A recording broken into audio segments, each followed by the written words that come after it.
Obviously, Georgia's got a really good front. You guys will have to block. What is it going to take to slow them down, or just give you guys time to be able to do things offensively? It's going to take us, executing our game plan. It starts today, going out there, having a good practice, making sure we're prepared to go in, shoot. We don't need me to say it, but they're really, really talented, group up front. The whole nation knows that. We have a great challenge ahead of us. I'm excited for it. Charlie. Hey, Evan. Just what did you think of the way that Trey Sanders stepped in for B-Rob on Saturday in the Iron Bowl? And if Brian can't go, just how confident are you guys in Trey that he can shoulder the load out the backfield? I'm extremely confident in Trey. Trey comes in to work every day, works his tail off, make sure, he makes sure he's prepared. And whenever his number was called on Saturday, he came in and answered the bell, came in and hurdled the guy. So I ain't seen that out of him since high school, so I'm really proud of him. We have the utmost confidence in him that he's going to go in and get the job done. Michael.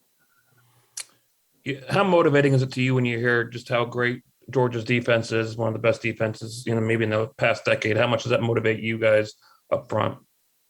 It's really motivating, it motivates us to make sure we come with our A game, but we're all competitors, man. It's what it's all about. They're the best. Okay, shoot, ready to go out there, line up, man, let's play. It was what it's all about.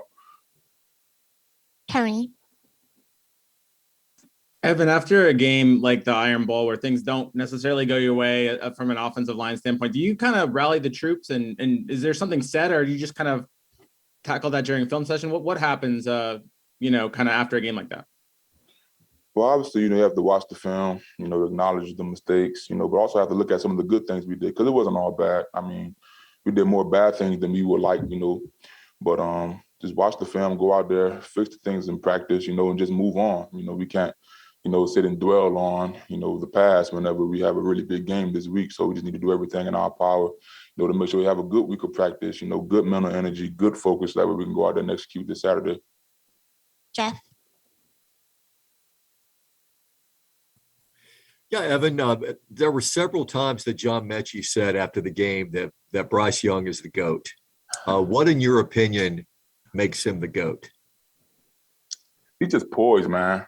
He's just poised. It's almost eerie. He's just really unfazed, unshaken. He's a talented football player. You guys see that every Saturday. And also the way he prepares and the way he approaches the game, him being so young, man, that's really special, Mike. Just having played in a few of these games in Atlanta, what are you expecting as far as crowd noise compared to some of the road environments that you've been on and the communication for the line? Well, every time I played in Atlanta, the crowd noise wasn't, too crazy. But I mean, that's something that we'll be, prepared for if that is an issue. But that's not something that we're thinking about. Michael. If you could give a grade to the offensive line for this season, what would you give it? Well, I'm not the coach, so I can't grade us. That might be a coach a question for Coach Saban or Coach Marone. But hey, we're a work in progress. One thing I do know is every guy in that room goes in, shows up to work every day, and works their butt off. It hasn't been all perfect, but hey, we have made positive growth this season as O-line. I love every guy in that room, and I'm extremely proud of every guy in that room. Tony. With you being close with Trey, did you talk with him about what might be his biggest opportunity this week? And if so, what did you tell him?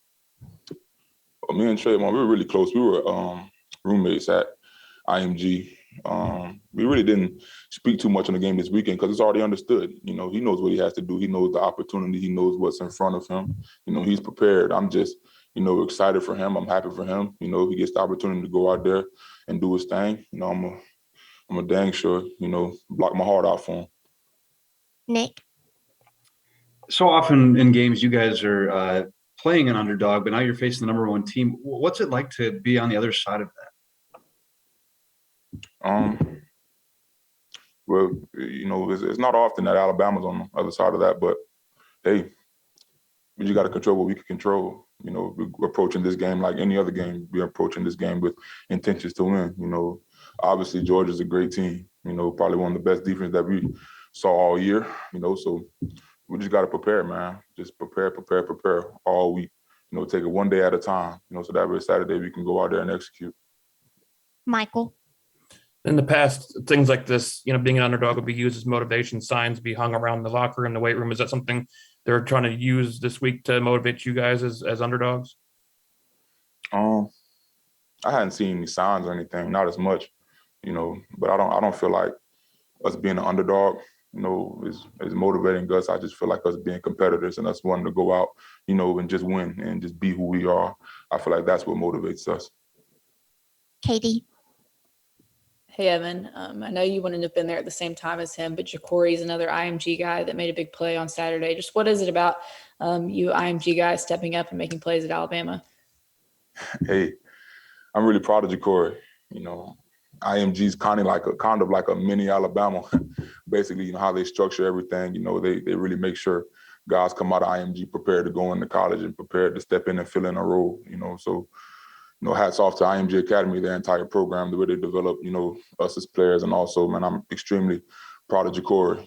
That was his actual first touchdown, so he didn't expect Jameson to get called out of the game, but whenever his number was called, he was ready. So I'm extremely proud of him. Final questions for Evan. Thank you, Evan. You've played in a couple of these games in Atlanta before. Just what would you like to see from Alabama fans making this trip and how they might be able to impact Georgia's offense? Yeah, like you said, we've been in this game before. I know the fans love games like these. Georgia has become one of our rivals, so we're hoping to have a packed house from the Alabama fans. Mike Griffith, go ahead. Yeah, Jordan, tell me, what do you see from Stetson Bennett in the pass game? It looks like statistically they average so many yards per pass. Why is that? Stetson Bennett is very elusive in the pocket. He's creative in the pocket, and he keeps his eyes downfield. But that should be nothing new to us. We see Bryce Young every day. He's in practice. He's elusive. He makes us, scramble and stay on our man, lock onto our mans when he's scrambling. So Stetson Bennett is a great player. Nick. Hey, Jordan, you guys are going to be facing the number one team. So often you guys are, favored over the other team. What is it like to actually be an underdog in a game? As far as me, I don't really look at it as an underdog. I feel like it's just another game. Obviously, Georgia is number one. Obviously, they are a great team. They have a great defense, have a great offense. And I feel like in this game, we just have to make them one-dimensional, like our plan going into every other game. Michael. Is it motivational to you to hear that everyone calling them the top defense? It's all about Georgia's defense going into this game. Is it something for you guys to prove as Alabama's defense? I mean, that's something we try not to pay attention to. We just do what we can do best by preparing for each team each week. Like last week, we had some great practices, and it showed up in the game. And I feel like we just have to build on what we did last week and take it into this week. Tony.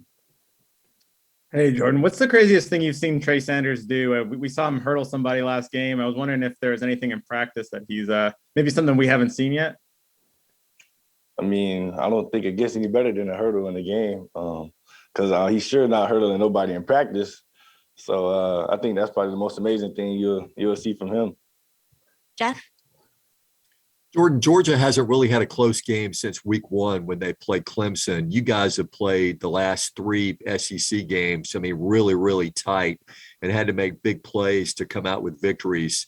Do you feel like you're more battle tested maybe than they are? That's something I'm happy we had those games. It shows that when adversity struck, we became motivated and we were able to finish. So I'm happy those games happened, and it shows the toughness of this team and the relentlessness to finish. Charlie.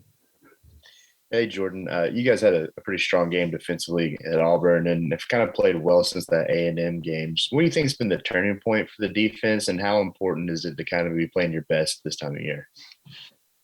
Really, the leadership.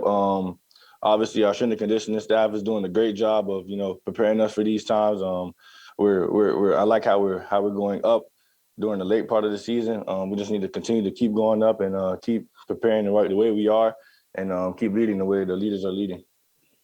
Final questions for Jordan. Go ahead, Charlie. Yeah, just to follow up, the Kool-Aid stepped up big in the last game and had a pass breakup at the end. Just have you kind of seen him come along, and how big was he down the stretch? Kool-Aid's doing a great job. Kool-Aid's been getting better and better each practice. He's going upstairs. He's getting in the playbook, and in the meetings, he's answering questions when coaches are asking questions. So he keeps progressing. He keeps getting better each week. Thank you, Jordan.